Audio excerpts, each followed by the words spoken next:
Bienvenue sur votre chaîne dédiée à l'actualité. Aujourd'hui, nous revenons sur une série de faits divers marquants qui secouent différentes localités du Sénégal. Entre démantèlement de bandes criminelles, drames familiaux et tragédies inexpliquées, faisons le point sur ces affaires qui interrogent notre société. À Popenguine, la brigade territoriale de gendarmerie, dirigée par le major Ibrahim Assek, a frappé fort en mettant hors d'état de nuire une bande d'agresseurs. Ces malfaiteurs s'en prenaient aux conducteurs de moto dans la région, semant la peur et l'insécurité.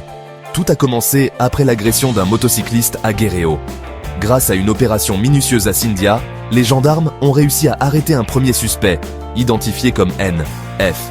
Les investigations se sont poursuivies, permettant de capturer ses complices, Monsieur C et F.N. Tous trois ont été déférés au tribunal de grande instance de Mbourg. Une victoire pour les forces de l'ordre, mais surtout pour la communauté des motocyclistes, qui peut désormais circuler en toute quiétude. Le quartier Samsam 3 est plongé dans l'émoi après un crime familial d'une rare violence.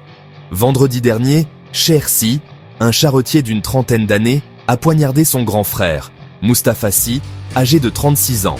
La tragédie s'est déroulée sous le regard incrédule des habitants, laissant une famille brisée. Moustapha, maçon de profession, était décrit par sa mère comme un homme courageux et dévoué à sa famille. Selon elle, Cheikh nourrissait une rancune envers son frère. Il aurait attendu que Moustapha sorte pour l'attaquer sauvagement à l'arme blanche. Après une cavale, Cheikh a été arrêté à Deni Biram Dao Nord par les policiers de Diamaguen, Si Cap Mbao. Il est actuellement en garde à vue. Ce drame familial rappelle à quel point les conflits internes, s'ils ne sont pas désamorcés, peuvent conduire à des issues tragiques. Dans le village de Ngouye, département de Birkilane, un père de famille a trouvé la mort dans des circonstances troublantes.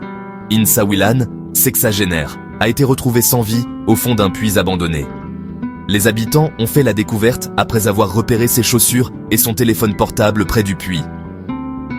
Alertés, les sapeurs-pompiers de Kaffrine ont récupéré le corps, qui a été transféré à la morgue de l'hôpital régional. Cette tragédie soulève de nombreuses questions.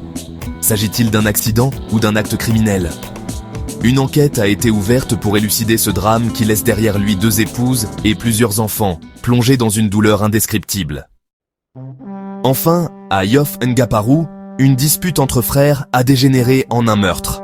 Monsieur Paille, 45 ans, a poignardé son frère cadet, P. Paille, âgé de 40 ans, au cours d'une altercation violente.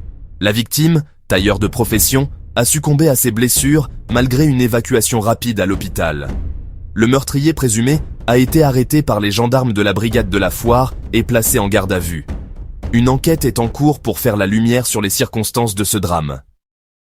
Ces événements tragiques, qu'ils soient liés à l'insécurité, à des tensions familiales ou à des accidents, interrogent sur les enjeux sociaux et sécuritaires actuels. Continuons à nous mobiliser pour un Sénégal plus sûr et plus apaisé. Merci d'avoir suivi cette chronique. N'oubliez pas de liker, commenter et partager cette vidéo pour rester informé. À bientôt pour une nouvelle édition d'actualité.